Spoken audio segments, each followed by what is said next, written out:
Okay, आज की इस वीडियो में स्टार्ट करेंगे टीजीटी मैथमेटिक्स जो कि एनवीएस या और किसी कॉम्पिटिटिव एग्ज़ाम में बेसिकली टीचिंग एग्ज़ाम में जो मैथ्स का सिलेबस है उसका जो है हम आज वीडियो स्टार्ट करेंगे। फर्स्ट चैप्टर जो रियल नंबर है, सो स्टार्ट करते हैं। रियल नंबर ये टॉपिक है एक्चुअल में। सो रियल नंबर को समझने के लिए बेसिकली हमको नंबर सिस्टम समझना पड़ेगा। So numbers are divided in two part basically. So first one is real number and second one is imaginary number. Okay.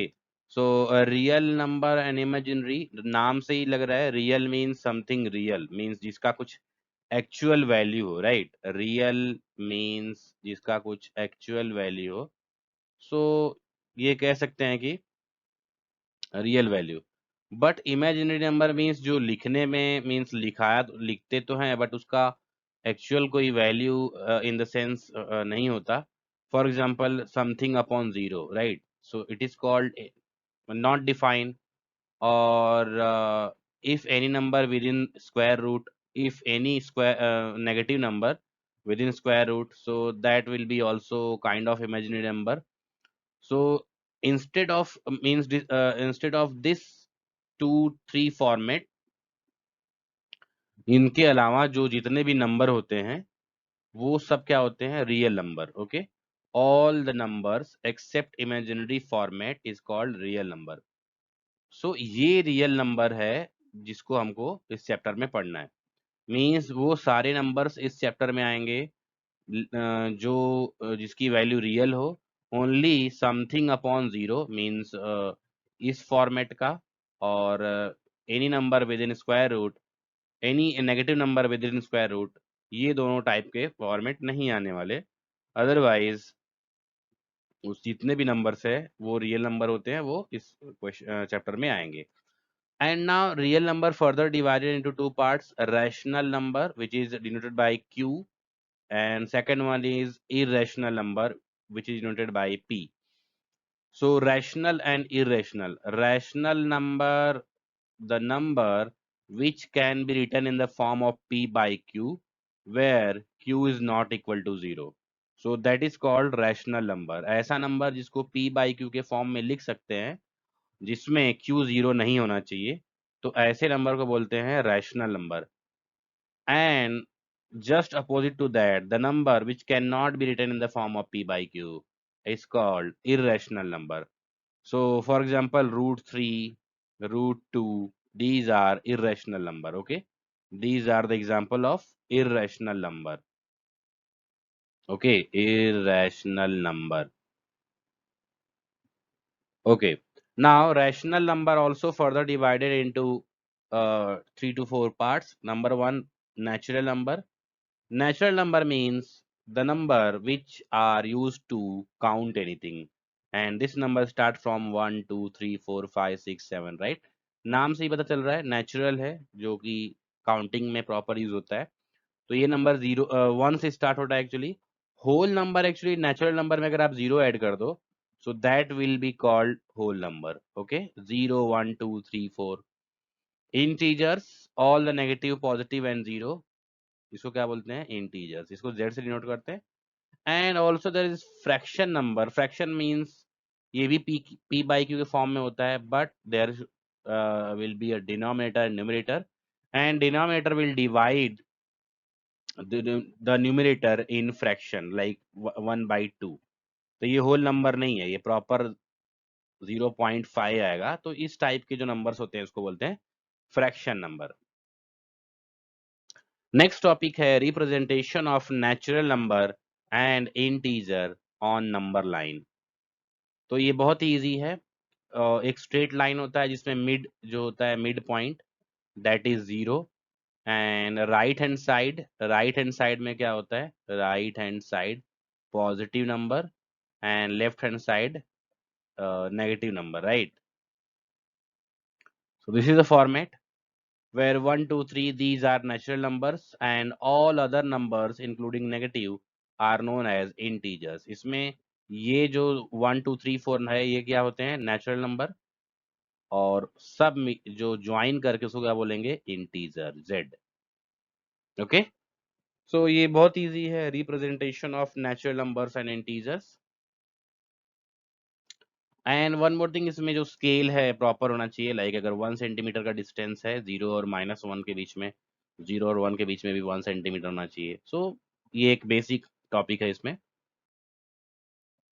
Now rational number on number line.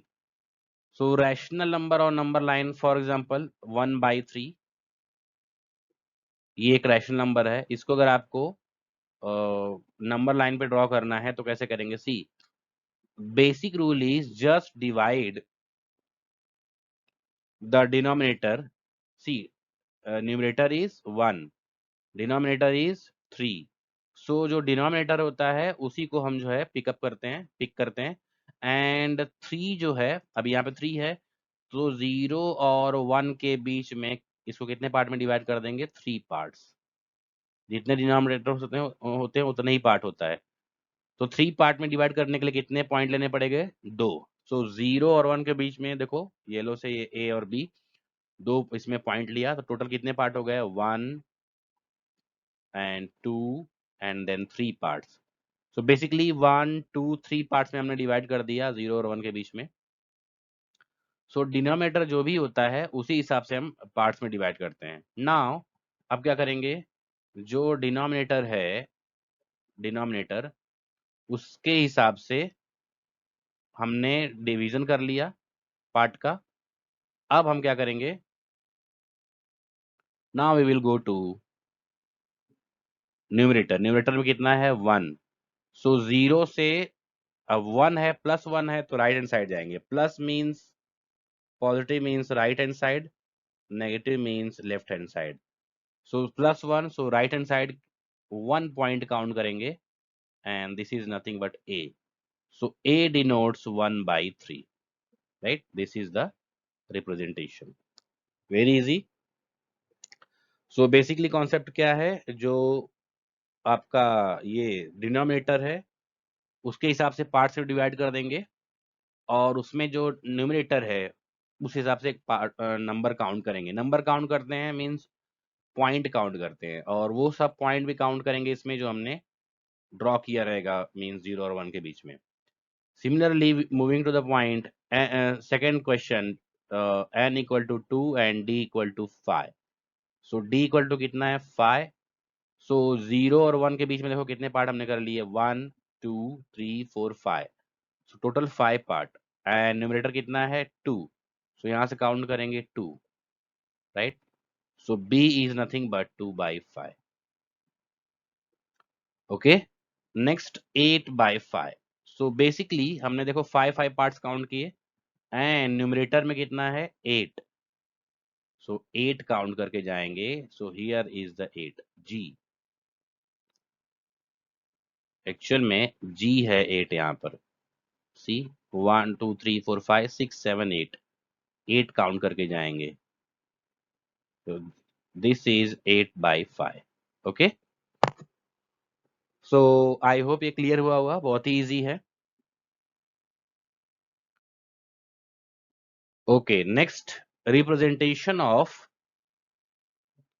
representation of terminating and non-terminating a recurring decimal on number line through successive magnification। अब यहाँ पर देखो बहुत ही easy है। अब क्या करेंगे? डेसिमल पॉइंट्स को कैसे रिप्रेजेंट करते हैं? सक्सेसिव मैग्निफिकेशन के थ्रू। सपोज करो हमको रिप्रेजेंट करना है 1.34। So since 1.34 is in between 1 and 2, right? 1 और 2 के बीच में है, तो सबसे पहले 1 और 2 को कितने पार्ट्स में डिवाइड कर लेंगे? 10 पार्ट्स। वाई? बिकॉज 10 पार्ट्स में डिवाइड करेंगे तो एक पार्ट 0.1 का आएगा। तो 10.1 में डिवाइड किया तो 1.1 1.2 ऐसे आ गए 10। Now basically 1.34 is in between 1.4 and 1.3, है ना? अभी स्मॉल लेवल पे अगर जाओ तो 1.34 इज इन बिटवीन 1.3 एंड 1.4। सो यहाँ पर देखो हमने इस पॉइंट को, ये जो 1.3 एंड 1.4 है, इसके बीच में है 1.34, इसको हम करेंगे मैग्नीफाई। मैग्नीफाई एज जैसे लेंस होता है ना, सो मैग्निफिकेशन से देखो हमने इसको और फर्दर मैग्नीफाई कर दिया और उसको 10 पार्ट्स में अगेन डिवाइड कर लिया, 10 पार्ट्स। सो 10 पार्ट्स में डिवाइड किया 1.3 और 1.4 को, तो अब एक एक पार्ट कितने हो जाएगा, सी 1.3 और 1.4 को अगर आप 10 पार्ट्स में डिवाइड करो तो 0.01 ऐड होते जाएगा। तो सी 0.31, 0.32, और उसमें अगर 3.4 तक जाना है, सो that is the 3.4, first second third fourth, this one, right. Similarly if non terminating अगर आपको ड्रॉ करना है, see this is the non terminating 1.32 बार, सो उसको भी ऐसे ही ड्रॉ करते हैं, 1.32 बेसिकली ले लेंगे, which is in between 1 and 2। सो 1 और 2 के बीच में 10 पार्ट्स डिवाइड कर देंगे, 10 parts, and then 1.32 is in between 1.4 and 1.3.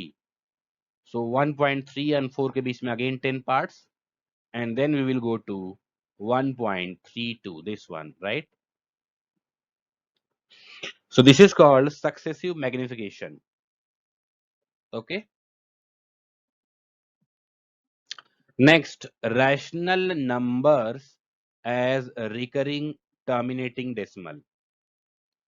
Rational number as recurring or terminating decimal. So rational numbers can be denoted as recurring and non-recurring decimal. For example, if you want to check 2 by 5, so 5 से 2 में divide करेंगे कितना आएगा, 0.4. So this is recurring. Similarly, 4.8, 4 upon 8, this is 0.5. This is also recurring. But 1.3 is non-recurring or non-terminating. So why? Because 1.3 can be written as 0.3333 dot dot dot dot. So यहाँ पे ये रुक नहीं रहा है, so that's why it is non-recurring or non-terminating term. Similarly, 20 by 6 can be written as 3.3333. So this is also non-recurring or non-terminating decimal. Okay. So every real number or every rational number can be divided into two parts, recurring and non-recurring, right? दो parts में किसी भी rational number को divide कर सकते हैं। Question number, sorry, next topic, existence of non rational numbers और irrational number. देखो इरेशनल नंबर को कैसे ड्रॉ करेंगे, let us represent the irrational number as √2, since √2 is irrational number. So basically इसके लिए क्या करेंगे, नंबर लाइन ड्रॉ करेंगे और सबसे पहले 0 और 1, सी इसमें एक्चुअल में क्या यूज करने वाले हैं, Pythagoras theorem.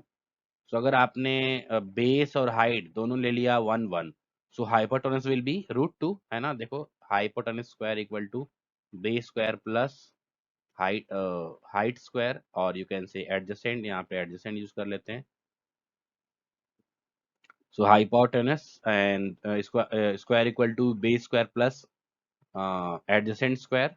So if base and adjacent both are 1 1, then 1 square plus 1 square 2. So hypotenuse is equal to √2. So ये कॉन्सेप्ट है, देखो क्यू ओ क्यू हमने 1 सेंटीमीटर पहले लिया, एंड देन ओ पी इसको भी हमने 1 सेंटीमीटर लिया, उससे हमने ड्रॉ किया √2 हाइपोटेनस, एंड √OP को हमने राउंडर से मेजर करके ऐसे ड्रॉ किया, देखो PQ डैश ऐसे ड्रॉ किया, जहां पे कट कर रहा है Q dash, this will be nothing but √2। And further अगर हमने √2 को बेस लिया एंड 1 हाइट लेके देन काउंट किया तो OP डैश आएगा, दैट विल बी √3। सो ऐसे काउंट करते जाएंगे तो √5 √7 सबका जो है रिप्रेजेंटेशन हम कर पाएंगे। ओके, ये आई होप ये क्लियर होगा, नहीं तो रुको फिर से मैं ड्रॉ कर देता हूँ। ये देखो, जैसे सपोज करो कि ये 0 है, ये 1 है, तो फर्स्ट टाइम हमने क्या किया, 1 जो है बेस लिया और 1 हाइट ले लिया, यहाँ पे 1, यहाँ से जब ड्रॉ किया तो ये हाइट हाइट कितना आया, हाइपोटेनस कितना आया, √2। सपोज करो ये है P, ये है Q। अब हमने क्या किया, O और Q को लेकर राउंडर से ऐसे कट किया, कौन से इसको मेन जो बेस लाइन है। सपोज करो ये आया Q डैश, जहाँ पे कट किया। अब इस Q डैश पे हम एक लाइन ड्रॉ करेंगे 1 सेंटीमीटर का हाइट, वहां से जब इसको ज्वाइन करेंगे O से, तो वो क्या आ जाएगा, √3। और फिर अगेन यहाँ से अगर सपोर्ट करें, राउंडर से कट करें, तो मान लो आ गया Q डबल डैश, फिर Q डबल डैश पे 1 सेंटीमीटर ड्रॉ किया, फिर वहां से इसको ज्वाइन किया। सपोज, समझ रहे हो, तो ऐसे चलते जाएगा, तो सबका जो है वैल्यू फाइंड आउट कर सकते हैं इसमें। ओके, √5, √7 किसी का भी जो है वैल्यू, और यू कैन से रिप्रेजेंट कर सकते हैं नंबर लाइन पर। ओके, क्वेश्चन नेक्स्ट टॉपिक देखते हैं। Explaining that yes every real number is represented by a unique point on number line. ये बहुत इंपॉर्टेंट है कि हर एक रियल नंबर को आप नंबर लाइन पे ड्रॉ कर सकते हो, और conversely every point on the number line represent a unique real number. तो ये दोनों पॉइंट आपको याद रखना है कि हर एक मींस जितने भी इनफाइनाइट रियल नंबर होते हैं, सबका एक यूनिक, सपोज करो ये नंबर लाइन है, तो यू नो इनफाइनाइट पॉइंट्स होंगे, नो डाउट। तो उसमें हर एक नंबर एक यूनिक रियल नंबर शो करता है, और conversely every real number show a unique point. तो ये आपको एक पॉइंट याद रखना है। एंड वन मोर पॉइंट यहाँ पे देखो लिखा है, मींस मैंने लिखा है infinite points are there on number line which represent unique real number, but no two point show the same real number. ये बहुत इंपॉर्टेंट है, कोई भी दो पॉइंट एक ही रियल नंबर शो कभी नहीं करेगा। ओके, नेक्स्ट टॉपिक है आपके इसमें इसमें सिलेबस में है laws of exponent with integral powers. ये बहुत इंपॉर्टेंट है। First one, a raised to m into a raised to n equal to a raised to m plus n। So means suppose करो फॉर एग्जांपल, अगर मान लो base same है, तो जो इसका इंडेक्स है वो भी क्या हो जाएगा, ऐड हो जाएगा। अकॉर्डिंग टू दिस लॉ 3 + 4 कितना हो जाएगा, 2⁻⁷ राइट। तो ये है। नेक्स्ट, अगर इस ये डिवाइड रहा तो माइनस हो जाएगा। Let's say 2⁻³ divide by 2⁻⁴ let's say. सो 2, ये अब यहाँ पे हो जाएगा minus, so 2⁻⁻1। And this one, third one, a⁻m n, so we can write mn, यानी सपोज करो कहीं लिखा है 2⁻³ और वहां पे लिखा है 6, so we can write 2⁻³ into 6, that is 2⁻18। And any number raise to 0 is always 1। किसी भी नंबर का अगर इंडेक्स 0 आ गया, सो दैट विल बी 1। ये याद रखना है आपको। Next one is if the index are same then bases can be multiplied. Means अगर मान लो 2⁻6 है into 3⁻6, index are same, so we can multiply bases, right. इसको लिख सकते हैं 6⁻6। So if bases index are same, then base can be multiplied. Okay. Next, if again index are same and the division is there, then bases can be divided. Suppose करो यहाँ पे 2⁻6 divide by 3⁻6 हो, तो यहाँ आप ऐसे लिख सकते हैं 2/3⁻6 डिवीजन कर सकते हैं। एंड समथिंग अपॉन 0 है कोई इंडेक्स, ऊपर जाएगा तो माइनस में हो जाता है, that is the last, where m and n are integers। okay, m और n इसमें क्या है, integers। so this is called law of exponents with integral powers। rational exponent with positive real base। ये देखो मैंने एग्जांपल लिया है कि सपोज करो कोई इंडेक्स बेस ए है, उसका इंडेक्स p अपॉन q है, तो इसको हम लिख सकते हैं root qth root of A raise to P. For example देखते हैं, सपोज करो लिखा है कहीं 9^2/3, क्या मतलब हुआ? एक्चुअल में क्यूब रूट ऑफ 9 स्क्वायर, मतलब ये जो है स्क्वायर हो जाता है, और जो अपॉन में है वो यहाँ चला जाता है, right. So it means cube root of 81, right. तो ये इसका मीनिंग हुआ। ओके, नेक्स्ट सपोज करो 25^3/2, क्या मतलब हुआ इसका? This will be 2 and 25^3। This is the meaning of exponents with real exponent, rational exponents with a real positive real basis। Okay, so ये रैशनल एक्सपोनेंट है p बाई q, इसमें क्या है? रैशनल एक्सपोनेंट्स, एंड इसमें a क्या है? Real base, positive है ना, that's why it is called rational exponents with positive real basis. Okay, ये तो बहुत ही इजी और इम्पोर्टेंट टॉपिक है, rationalisation of real number. Rationalisation means जो डिनोमिनेटर है, ये अगर मान लीजिए कहीं इरेशनल नंबर दिख रहा है तो उसको रैशनल बनाते हैं। कैसे रैशनल बनाते हैं? सपोज करो 2/3 है, √3, so both side numerator and denominator में √3 से मल्टीप्लाई कर देंगे, कितना हो जाएगा? 2√3, इसमें मल्टीप्लाई करेंगे तो 2√3, एंड डिनोमिनेटर में √3 into √3, that will B only 3। So this is the rationalised form, जिसमें डिनोमिनेटर रैशनल नंबर हो गया। एंड सपोज करो ऐसे एडिशन सब्ट्रैक्शन वाले डिनोमिनेटर हो तो उसके कॉन्जुगेट से मल्टीप्लाई कर देते हैं।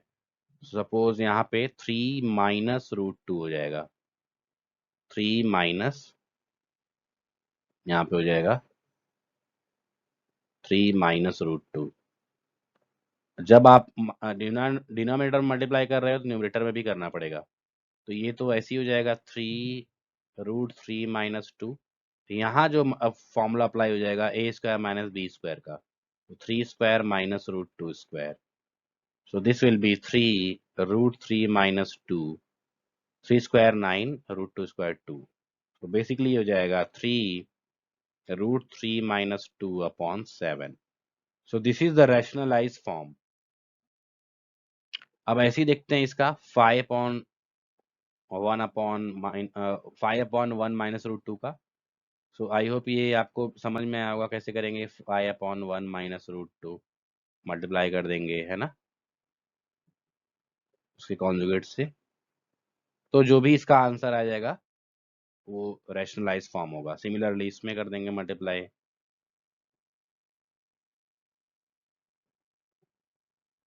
Right. So this is the rationalisation of rational numbers, real number, sorry.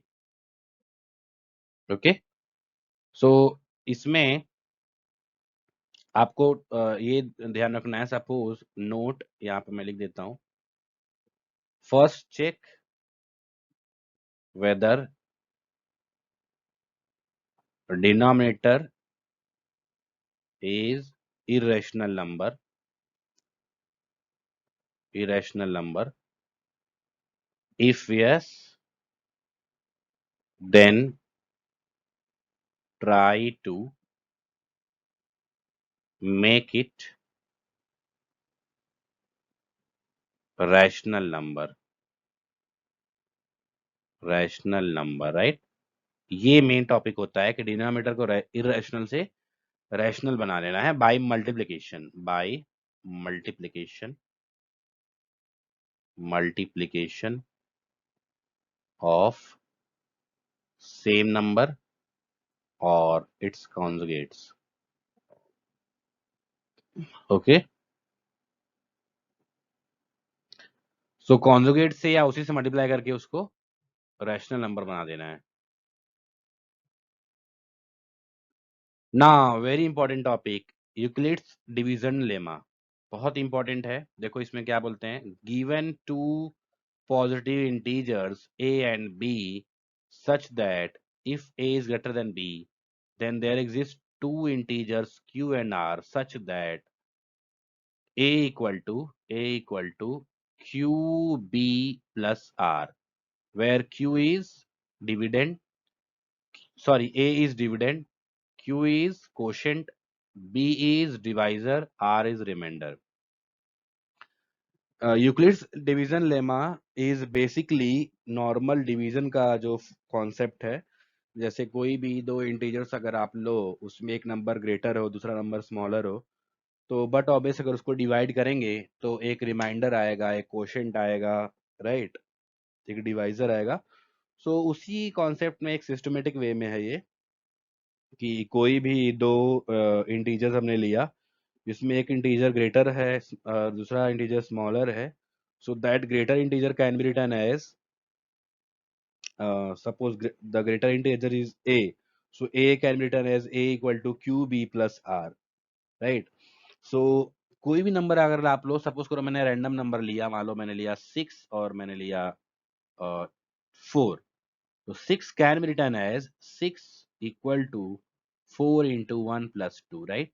अब इसमें 6 क्या हो गया, a, ये हो गया सपोज करो q, and this one is b, this one is r, right? So quotient actual में इसको अगर आप चाहो तो चेंज भी कर सकते हो। एक्चुअली में 4 मैंने पहले लिया था, so we can write here that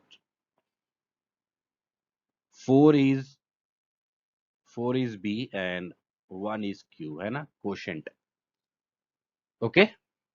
And even we can find HCF using Euclid's division method. कैसे देखो, सबसे पहले सपोज करो एक क्वेश्चन है, a equal to 96, b equal to 36, तो हम इसमें क्या करेंगे, यूक्लिड्स डिवीजन अप्लाई करेंगे एंड फाइंड आउट करेंगे कि q और r कितना है। So 96 greater number can be written as this 36 into 2 plus 24, right? ये हो गया r, this one is b, this one is q। अब इसमें रूल क्या होता है, जो रिमाइंडर है वो आ जाएगा यहाँ पे, सी ऐसे एरो मैंने ड्रॉ किया है, 24 goes to as a b, यहाँ पे देखो, and this b will goes to the a, change हो जाता है, ओके? फर्दर करते जाएंगे, 36 इक्वल टू 24 इंटू 1 प्लस 12, फिर आगे इसको ये करेंगे, कितना हो जाएगा, 24 can be written as 12 into 2 plus 0। जैसे ही 0 आ गया, हमारा जो है डिवीजन समझो कंप्लीट हो गया। और इसमें जो क्वोशंट होता है, सो दैट इज, इसमें जो एक्चुअल में डिवाइजर होता है, that is HCF, as soon as we will get the 0। Suppose करो 12 और 28 का अगर हमको HCF निकालना है, तो 28 इक्वल टू कैसे लिखेंगे, 12 into 2 plus 4, right? 12 into 12 to the 24, 24 plus 2, 28. Now this will goes to there and this will goes to ऐसे। So 12 इक्वल टू 4 इंटू, ये देखो ये तो इजी हो गया, 0 आ गया। सो बेसिकली HCF इज 4, है ना, इजी है। HCF इज 4, जो डिवाइजर आया वो 4 है, इसलिए इसका HCF होगा 4, ओके? तो बहुत इजी है। Next, fundamental theorem of arithmetic, ये भी जो है सिलेबस में है। Every composite number can be express or factorize in the form of product of prime numbers and that factorization is always unique apart from the order in which the prime factor occurs. Means कोई भी random number लो, suppose कर मैंने 60 लिया, 60 को factorise किया, so 2 into 3 into 5, अगर आप इसमें देखो तो 60 can be written as 2 square into 3 raise to 1 into 5। ये एक यूनिक फैक्टराइजेशन है, मतलब 60 को और किसी तरीके से नहीं लिखा जा सकता, भले ऑर्डर चेंज हो जाएगा, बट फैक्टराइजेशन तो यही रहने वाला है, prime factorisation. So that is called fundamental theorem of arithmetic.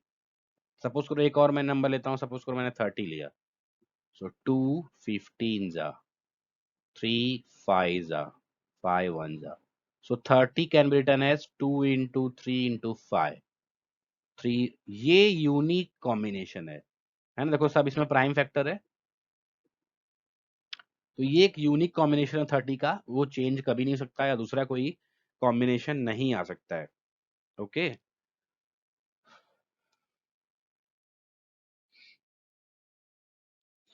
Next very important, expansions of rational numbers in terms of terminating and non-terminating decimal. ये बहुत इंपॉर्टेंट है, देखो पहले इसको रीड करते हैं। थ्योरम क्या है?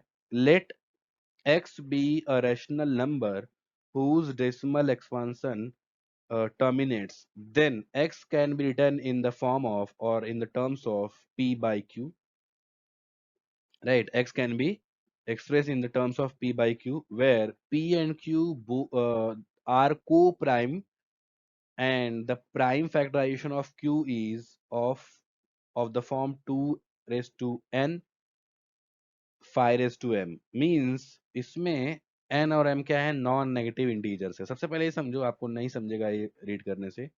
इसमें ये है कि कोई भी नंबर है जिसका अगर मान लो डिनोमिनेटर, उसमें अगर फैक्टराइजेशन 2 और 5, 2 रेस टू एन और 5 रेस टू एम, इस मतलब उसके डिनोमिनेटर में एटलीस्ट ये आ जाता है, एटलीस्ट ये टर्म आ गए, तो वो टर्मिनेट्स कर जाएगा, राइट? वो डेसिमल नंबर। फॉर एग्जांपल देखते हैं, 13/3125, इसको फैक्टराइज करें, कितना आया? 5 raised to 5, but 5 raised to 5 can be written as 2 raised to 0 5 raised to 5। Why? Because में लिखा है नॉन टर्मिनेटिंग इंटीजर्स होने चाहिए। नॉन टर्मिनेटिंग मतलब इंटी जीरो आ सकता है उसमें। ओके, सो टू, तो 5 raised to 5 can be written as 2 raised to 5 can be written 2 raised to 0 into 5 raised to 5, because 2 raised to 0 1 ही आएगा। सो ये 2 raised to n और 5 raised to m, ये कॉन्सेप्ट आ गया इसमें, इसलिए क्या हो जाएगा? ये टर्मिनेट हो जाएगा। मतलब विदाउट चेक किए हम पता कर सकते हैं इस कॉन्सेप्ट से कि कौन सा डेसिमल नंबर टर्मिनेट करेगा और कौन सा डेसिमल नंबर टर्मिनेट नहीं करेगा। Second one, 23/2 raised to 3 5 raised to 2, अब ये टर्मिनेट कैसे करेगा? देखो अगेन इसमें देखो concept, 2 raised to 3 5 raised to 2 है, राइट? तो इसमें एटलीस्ट ये वाला फॉर्मेट दिख रहा है ना, 2 raised to n और 5 raised to m। तो जैसे ये कॉन्सेप्ट दिखा तो हम ये कह सकते हैं कि ये टर्मिनेट करेगा। बट थर्ड वन देखो, 64/455, इसको हम लिख सकते हैं 64/5 मीन्स 5 के टर्म में है। 5 और एक्चुअल में ये मैंने क्या लिख दिया? फैक्टोरियल लिख दिया है। दिस शुड बी, वेट, चलो इसका फैक्टराइजेशन कर ही लेते हैं, नहीं तो ऐसे क्लियर नहीं होगा। सो फैक्टराइजेशन ऑफ 455, सो एक्चुअल में 5 से डिवाइड करते हैं, 5 9 जा, 5 1 जा, 13 7। ओके, 5 इंटू 13 इंटू 7 है ये, this is 5 into 13 into 7। So basically ये नॉन टर्मिनेटिंग क्यों होगा? देखो सिंस इसमें ये टर्म नहीं आया, 2 raised to n 5 raised to m, at least ये आना चाहिए, राइट? इसमें देखो 5 तो है, 5 raised to, एटलीस्ट नहीं, सॉरी, इसमें factorisation should be in the form of 2 raised to n 5 raised to m। Okay, तो यहाँ पे 2 raised to 5, 2 raised to n 5 raised to m के अलावा भी यहाँ पे है 13